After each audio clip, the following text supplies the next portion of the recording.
Namaste everyone. I am Kushbu. Today I am going to discuss one of the interesting topic today, that is computation of income from house property.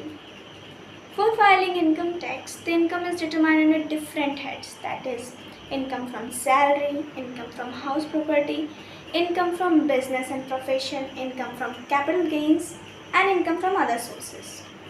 So, in this lecture, we will see only the computation of income from house property. Okay, for this, we have to find the gross annual value.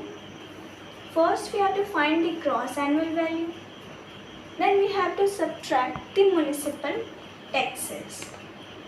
After this, we will get the net annual value.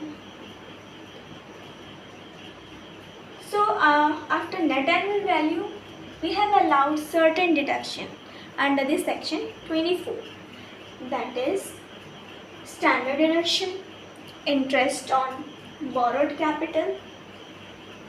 Okay, after calculating all this, the gross after subtracting the municipal taxes and the standard deductions and all, we will get the income from house property. Separately, for the calculation of gross annual value, we have to follow certain procedure we have to follow for the calculation of gross annual value. For the step 1, we have to find the reasonable expected rent of property. Okay, moving ahead on step 2, we have to find the rent actually received or receivable minus unrealized rent. Okay, step 2. After step 2, in step 3, we have to find which one is greater, that is expected rent of property or the rent actually received. We have to find that which amount is greater in step 3. After step 3, we have to find the loss due to vacancy. Okay, in step 4. Last but not least, in step 5, we have to subtract the step 3 minus step 4. That will come the gross annual value. Okay.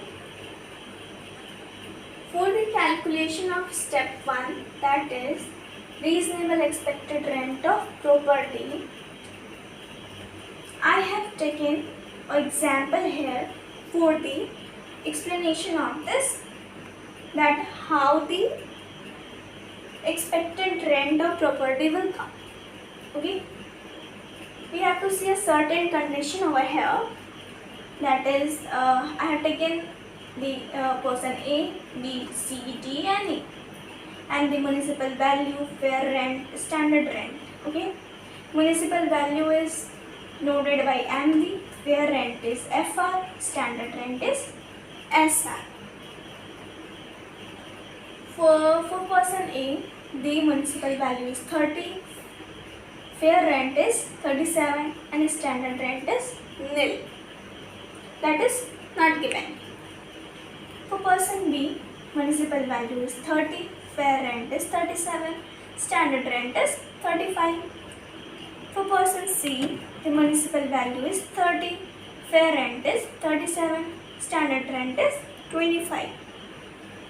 For person D, the municipal value is 30, fair rent is 38, standard rent is 35.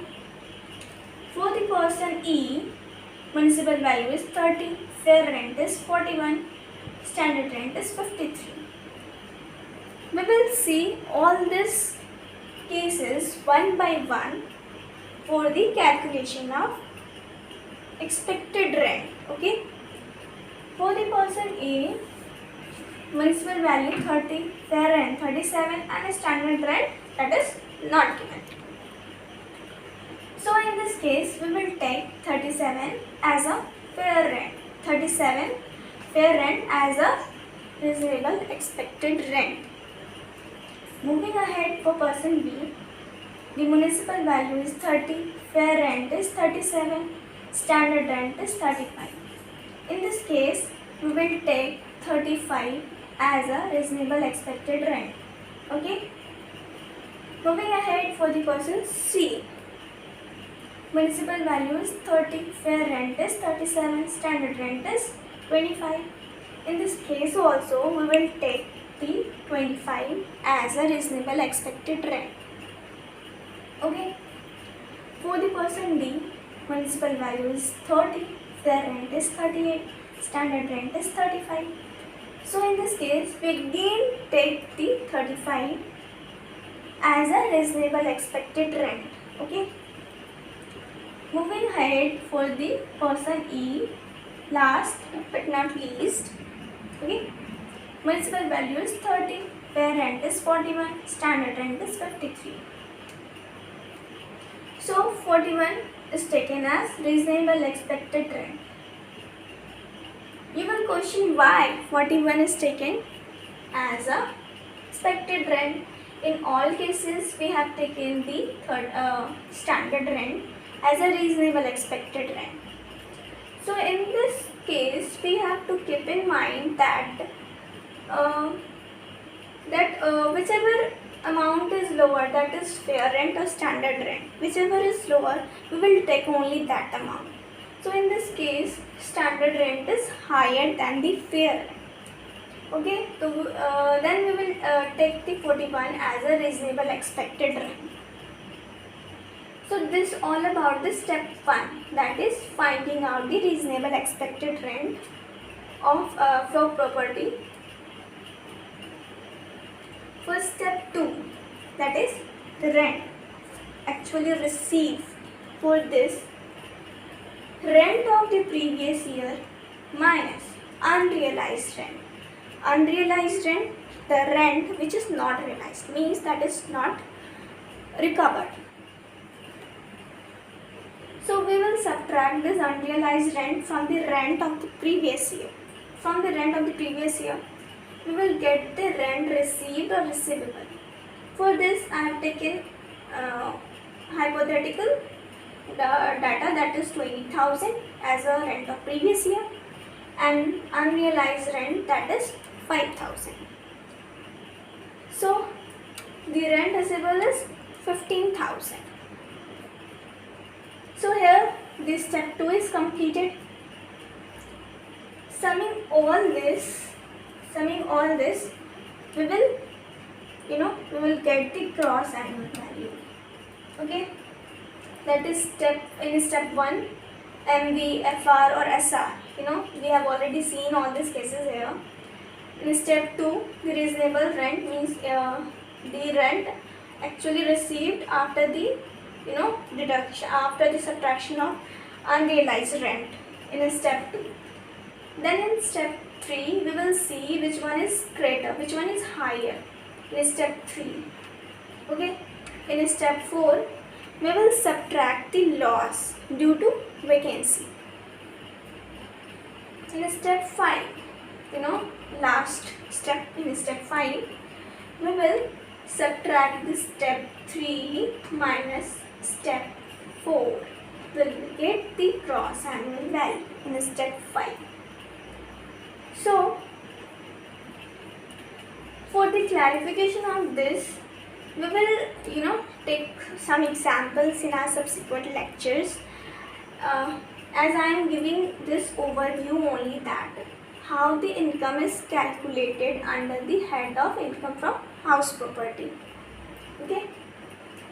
Lastly, the certain deductions are allowed. Okay, that is after the calculation of gross annual value, we have to subtract the municipal taxes. Okay, and certain deductions are allowed under section 24. Sorry, that is not 2, it's 24. Section 24, that is standard deductions minus interest on borrowed capital. The amount that you have borrowed, you have to pay a certain interest on that So this also under the deduction.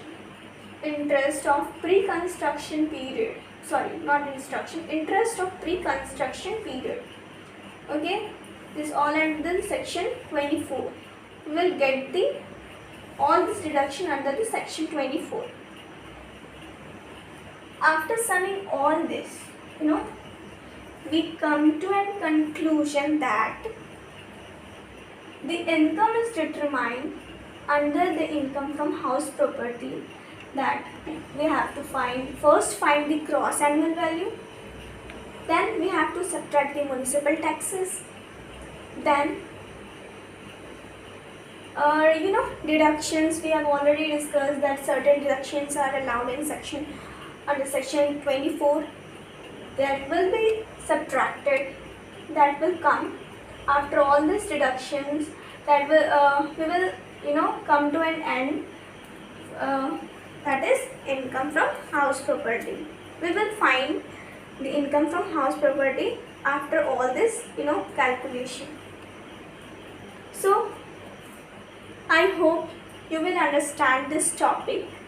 If you have any doubt, feel free to ask. So, namaste and thank you.